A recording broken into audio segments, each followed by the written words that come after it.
E aí, pessoal, tudo bem com vocês? Entramos no mês de fevereiro de 2022, o mês em que a Fórmula 1 começa a dar as caras na temporada, com a apresentação dos carros que vão aparecer nas pistas no decorrer de 2022. Agora, já na próxima semana, as equipes vão começar a apresentar o que eles desenvolveram para colocar nas pistas. E será que nós teremos modelos de carros bem padrão entre as equipes? Carros muito parecidos, como nós tivemos nas últimas temporadas da Fórmula 1? Ou nós teremos carros com grandes diferenças entre uma equipe e outra?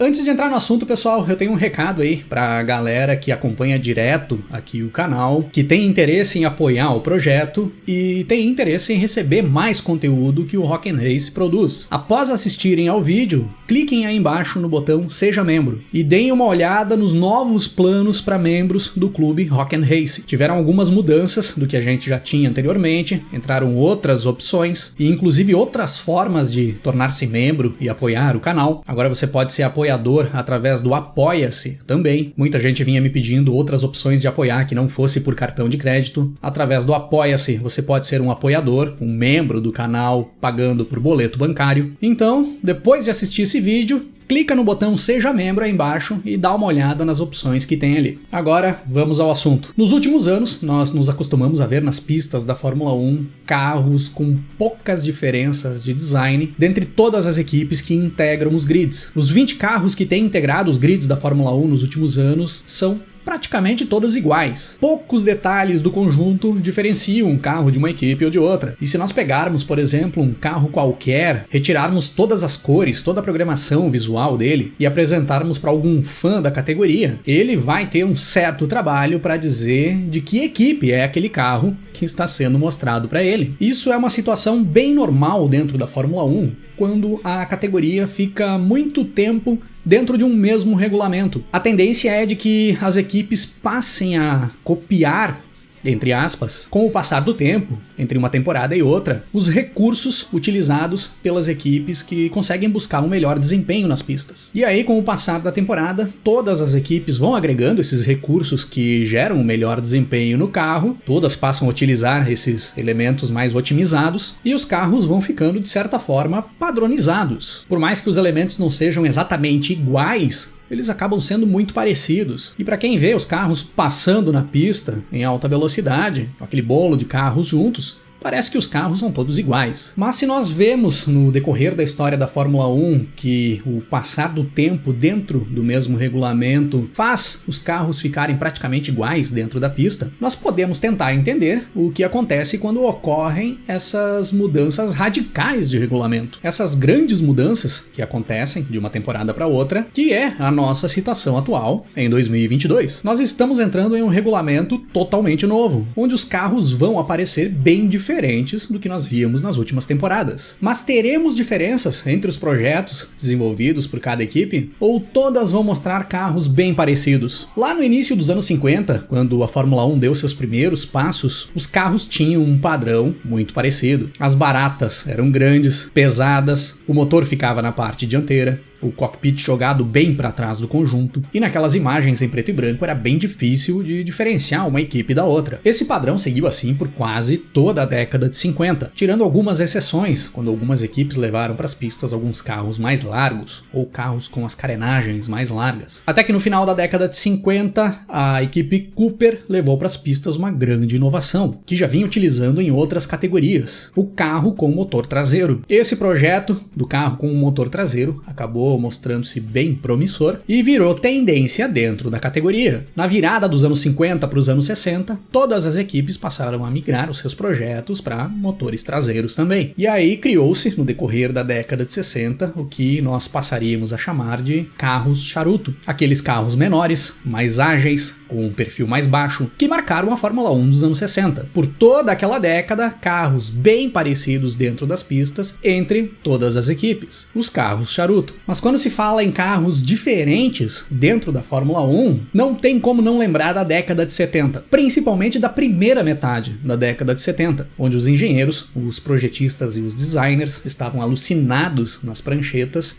tentando buscar soluções aerodinâmicas que melhorassem os desempenhos dos carros na pista. E aí nós vimos surgir tudo que foi tipo de projeto. Se olharmos vídeos das corridas lá dos anos 70, principalmente dessa primeira metade, os carros que aparecem nas pistas nem parece que são da mesma categoria. Tamanha era a diferença do projeto de uma equipe para outra. Até que já quando nos encaminhávamos para o final da década de 70, a Lotus surge com o carro asa e o tal do efeito solo, que por coincidência é o conceito que está voltando para a Fórmula 1 agora em 2022. E após a Lotus apresentar esse conceito de carro e mostrar o desempenho que ele tinha na pista, todas as equipes passaram a buscar o desenvolvimento dos seus carros no estilo carro asa, com as saias móveis nas laterais. Os carros asa ficaram nas pistas da Fórmula 1 até o final da temporada de 1982, quando aí sim ocorre uma grande mudança no regulamento. Muda totalmente o conceito aerodinâmico dos carros, da virada da temporada de 1982 para 1983. E essa foi uma mudança no regulamento que mudou totalmente o conceito dos carros, que entrariam nas pistas a partir dali, mas que não levou muita diferença para os carros de uma equipe para outra, para os carros que integraram o grid da temporada de 1983. Como o efeito solo tinha sido banido do regulamento e o principal elemento aerodinâmico dos carros deixava de ser o assoalho e passava a ser as asas, todas as equipes buscaram eliminar o máximo da área do assoalho, deixando os carros mais estreitos, com asas bem maiores. Todo mundo acabou trilhando esse mesmo caminho. Ninguém levou para as pistas alguma grande novidade aerodinâmica que diferenciasse bastante das outras equipes. E na realidade, o grande diferencial de cada equipe ali ficava embaixo da carenagem do carro. Eram os motores turbo, que seriam os elementos de maior destaque dentro das pistas nessa fase do regulamento. Depois dessa grande mudança no regulamento da temporada de 1983, a Fórmula 1 passaria muitos anos sem ter outra grande mudança, como essa de 1983, que mudava totalmente o conceito dos carros. A partir dali eram as tendências que iam ditando as regras do regulamento. Os regulamentos iam se adaptando para seguir as tendências que as equipes iam levando para as pistas, sempre com o intuito de aumentar a segurança e manter um bom nível de competitividade. Até que chegamos à temporada de 2009, quando ocorre outra grande mudança em uma virada de temporada no regulamento da Fórmula 1. Saíam de cena aqueles carros da segunda metade da década de 2000, cheios de apêndices aerodinâmicos, e entravam nas pistas carros menores, visualmente mais limpos. E aí sim nós teríamos uma temporada com carros bem diferentes dentro das pistas. Os projetistas buscaram ali vários caminhos diferentes dentro do que o regulamento permitia para buscar elementos que pudessem gerar bons desempenhos nos carros. E fica aí o grande destaque para Brown GP, que levou para as pistas na época o tal do difusor de ar duplo, um elemento que foi o diferencial de desempenho da Brown GP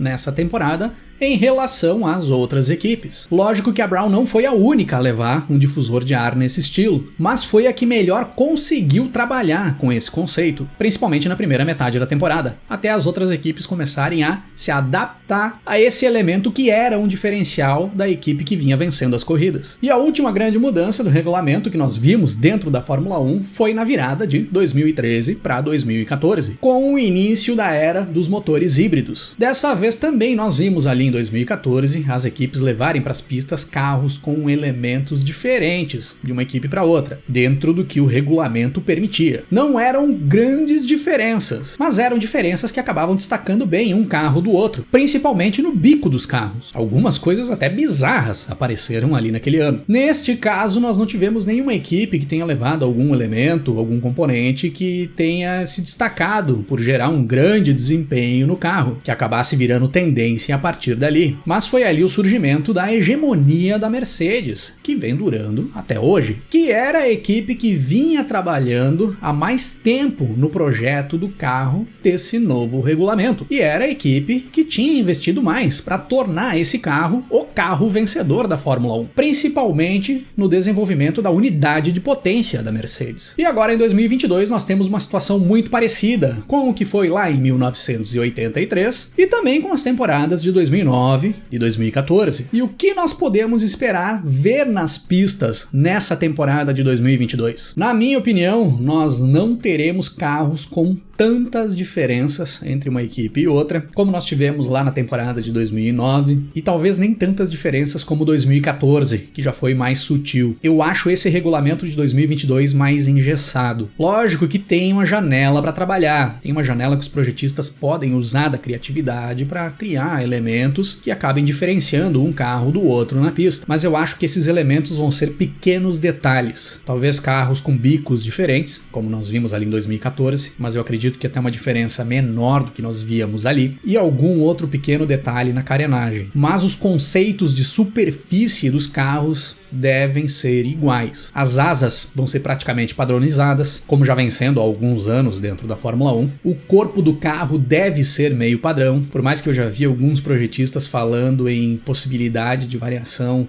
entre a cobertura do motor e os side pods, eu não acredito que nós vamos ter grandes mudanças ali. Até porque eu acredito que se os projetistas forem buscar algum diferencial para desempenho do carro, vai ser algum detalhe no assoalho do conjunto, pois o assoalho volta a ser o elemento de maior importância para gerar pressão aerodinâmica nos carros. E aí, se alguém conseguir encontrar algum elemento, alguma brecha no regulamento para trabalhar o assoalho do carro, essa equipe vai ser a que tem condições de dar um pulo do gato, e não alguma equipe que consiga trazer alguma inovação no conceito da superfície do conjunto. E claro, eu acredito que as equipes que já vêm trabalhando há mais tempo no projeto de 2022 têm mais possibilidade de iniciar a temporada com força. Dentre essas equipes, eu acredito muito que a Ferrari e a Mercedes devam entrar com projetos bem promissores. Na minha opinião, devem ser estas as equipes que vão apresentar os projetos que podem virar tendência a partir do decorrer da temporada de 2022. E lógico que não podemos descartar a Red Bull também. A Red Bull tem um tal de Adrian Newey dentro da equipe, e desse cara aí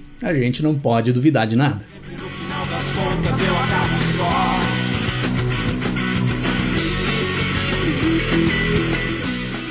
A partir do dia 10 de fevereiro começam as apresentações dos novos carros. Isso se esses atrasos e problemas que vêm se noticiando aí não sejam exagerados. A Aston Martin é a que está programada para ser a primeira a mostrar o seu conjunto no dia 10 de fevereiro. E aí no decorrer do mês, até o início de março, nós conheceremos todos os 20 carros que formarão o grid da Fórmula 1 em 2022. O que vocês esperam ver nas pistas esse ano? Carros totalmente padrão, praticamente iguais, ou carros bem diferentes entre si, com elementos que vão destoar bastante de uma equipe para outra? E que equipes vocês veem com um forte potencial de criatividade para buscar alguma inovação, alguma brecha no regulamento que possa levar uma grande vantagem em relação às demais? Escrevam aí nos comentários e deixem as opiniões e os palpites de vocês, para nós irmos trocando ideias e tentarmos entender o que nos espera nas próximas semanas, na apresentação dos carros da temporada 2022.